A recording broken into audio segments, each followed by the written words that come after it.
The scent of freshly cut grass and the soft clucking of chickens filled the early morning air as I sipped my coffee on the porch of my 5-acre property. It was peaceful, exactly what I had wanted when I moved here. Until now. Excuse me. The screeching voice cut through the tranquility like nails on a chalkboard. I turned my head, already knowing who I was about to see. Karen Parker, president of the Oakwood Homeowners Association, stood at the bottom of my porch steps, arms crossed, clutching a clipboard like it was a judge's gavel. Her pastel cardigan, khaki pants, and perpetual scowl screamed, HOA enforcer, before she even opened her mouth. You can't have farm animals in this neighborhood, she snapped. I adjusted my cowboy hat and smiled. I don't think you realize who you're talking to. Karen narrowed her eyes, tapping her clipboard with a long, manicured fingernail. You're in violation of multiple HOA rules. This is a residential community. Livestock is prohibited. I leaned against the porch railing, folding my arms. Is that so? Yes. And you have until the end of the week to remove them, or you'll be fined $200 per day until they're gone. I let out a slow breath, resisting the urge to laugh. Karen, I don't think you understand the situation here.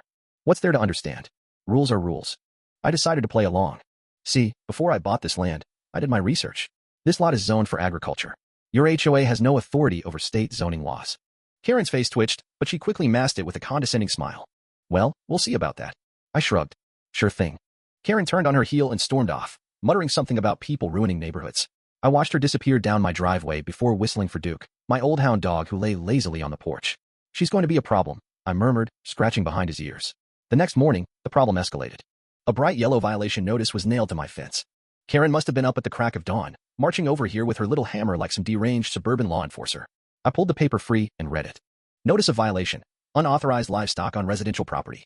Fine. $200 per day, effective immediately. Well, that escalated fast. I wasn't about to let some overzealous HOA president dictate how I lived. Instead of removing my animals, I drafted a formal response letter citing county and state laws that explicitly allowed farm animals on properties zoned for agriculture. Then, just for fun, I printed out a copy of the Fair Housing Act and the Right to Farm Act and hand-delivered them to her mailbox. That should have been the end of it. But HOA Karens don't back down easily. By the end of the week, I had received 6 violation letters, each more aggressive than the last. The fines had magically increased from $200 a day to $500 a day. Karen even faked neighbor complaints, claiming my animals were a health hazard. Then came the threats. I was sitting on my porch, sipping coffee, when my neighbor Tom, a retired firefighter, stopped by. Hey, you see this? He asked, handing me a flyer that had been stuffed in every mailbox in the neighborhood. Unclean property, a health hazard. Do you want disease and filth in our community? Demand immediate removal. I stared at it. You've got to be kidding me. Tom snorted. Karen's losing her mind over you. She went door to door last night trying to convince people to sign a petition to evict your animals. I let out a low chuckle. And she got 2 signatures. He grinned. One was from her husband. I laughed outright. She really doesn't know when to quit.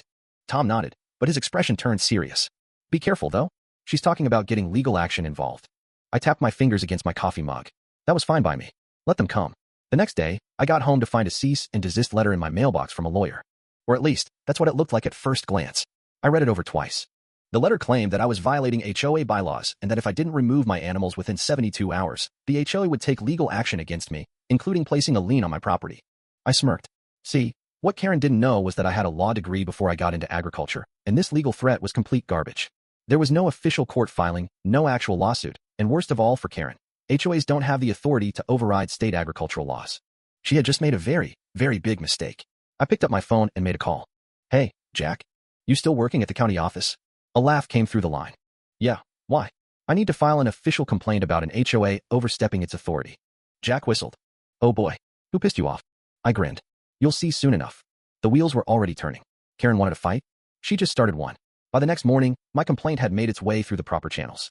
Karen probably thought she could throw legal jargon at me, and I'd back down. She had no idea that her fake lawsuit just triggered a Rayall County investigation. I was tending to my goats when I saw a government vehicle pull into my driveway. A middle-aged man in a county-issued uniform stepped out and adjusted his hat. Morning, he greeted. Are you the property owner? I wiped my hands on my jeans. That's me. He nodded. I'm with county zoning enforcement. We received a report from an HOA regarding unauthorized livestock. I smirked. And I assume you're here to verify that everything I'm doing is legal? Pretty much, he said. Mind showing me around? For the next 20 minutes, I gave him a full tour. My property was in perfect compliance with county and state regulations. Every structure, every enclosure, and every system was built according to code. By the end of the inspection, he sighed and shook his head. Everything's in order. This HOA complaint is completely baseless. I grinned. Would you mind putting that in writing? Oh, absolutely. He pulled out an official form, filled it out, and stamped it with his county seal.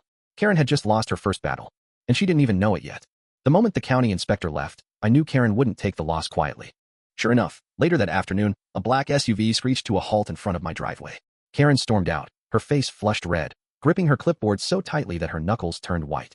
She marched up to my porch, jabbing a finger at my chest before I could even greet her. "You think you're clever, don't you?" she seethed. I leaned casually against the railing. "Well, I'd like to think so." Karen's nostrils flared. "You humiliated me in front of the entire HOA board. Do you have any idea what you've done?" "Yeah, I stopped you from illegally finding me and trying to kick me off my own land," I said, taking a sip of coffee. "And I got it in writing from the county." Karen's face twisted into an ugly scowl. "This isn't over." I shrugged. "It is for me." She opened her mouth to retort, but a voice interrupted. "Everything all right here?" Tom stood at the end of my driveway, arms crossed. Behind him, a few other neighbors had gathered, their expressions ranging from curiosity to amusement. Karen turned, realizing she had an audience. Her lips pressed into a thin line. "This isn't over," she repeated, but this time her voice wavered. She turned on her heel and stomped back to her car, tires screeching as she sped off. Tom chuckled. "That woman's got a stick so far up her." I laughed, shaking my head. "I think she just realized she's losing control." Tom smirked. "About time." Karen wasn't bluffing. The next morning, I woke up to find my mailbox stuffed with fresh violation notices. Fine, $500. Grass height exceeds HOA standards. Fine, $750. Unauthorized structure, chicken coop. Fine, $1,000. Failure to adhere to community aesthetic. I shook my head, tossing the papers into the trash. She was doubling down, hoping I'd cave under the pressure. But what she didn't realize was that I was just getting started. I picked up my phone and dialed Jack from the county office. "Hey, Jack. Got another favor to ask." Jack sighed. "Let me guess. HOA nonsense?" "Bingo. I'm listening." By the end of the day, I had everything I needed. With Jack's help, I filed an official complaint against the HOA for harassment and wrongful enforcement of non-binding regulations. I also submitted a public records request for all financial transactions conducted under Karen's leadership. The HOA wasn't just going to lose this battle, they were going to be exposed. That evening, I called a meeting with the neighbors who had been quietly suffering under Karen's reign. Tom, Paul, and a dozen other homeowners showed up, their frustration boiling over. "She's been bleeding us dry for years," Paul said, holding up a binder of past fines. "Half of these rules she enforces aren't even in the original HOA contract. She's been pocketing money," Linda, a retired accountant, added. "I guarantee it." I nodded. "Then it's time we do something about it." I laid out the plan. We would challenge the HOA's finances, demand an audit, and if our suspicions were correct, bring Karen down once and for all. It was time to go on the offensive. 3 weeks later, the county audit results came in. And they were worse than anyone had imagined. Karen hadn't just been abusing her power, she had been embezzling money from the HOA for years. Thousands of dollars had been siphoned into administrative expenses that had no paper trail. She had even faked repair costs for community amenities that didn't exist. The moment the report was made public, the neighborhood erupted. People who had once feared her were now demanding answers. At the next HOA meeting, the room was packed. Karen sat at the head of the table, her face pale, as I stood up and presented the documents. "These records show missing funds. Money that was taken from homeowners under the guise of fines and maintenance fees," I said, holding up the audit. The room exploded with outrage. "Where's our money, Karen?" Paul shouted. "You stole from us," Linda hissed. Karen's hands shook. This is a misunderstanding." I slid another document in front of her. "Then explain this. $20,000 transferred into your personal account under miscellaneous expenses." Karen's mouth opened and closed, but no words came out. "Effective immediately," Tom said, standing up. "We're voting to remove Karen Parker as HOA president." The vote was unanimous. Karen had been dethroned. The moment Karen lost her title, everything crumbled. Without her iron grip, the remaining board members caved, agreeing to dismantle most of the oppressive rules she had enforced for years. Homeowners who had been fined were refunded. The ridiculous bylaws she had forced through were thrown out. And Karen? Well, she wasn't just facing removal. She was now the subject of a full-blown fraud investigation. 1 week later, as I was working on my land, I saw something that made me smile. A sheriff's car pulled up in front of Karen's house. I watched as 2 deputies walked up to her door and knocked. Moments later, she was let out in handcuffs. Justice had been served. Tom strolled up beside me, grinning. "You see that?" I smirked. "The best thing I've seen all week." As Karen was loaded into the squad car, she turned and locked eyes with me. Her face twisted in rage, but I simply tipped my hat. She was done. And Oakwood was finally free.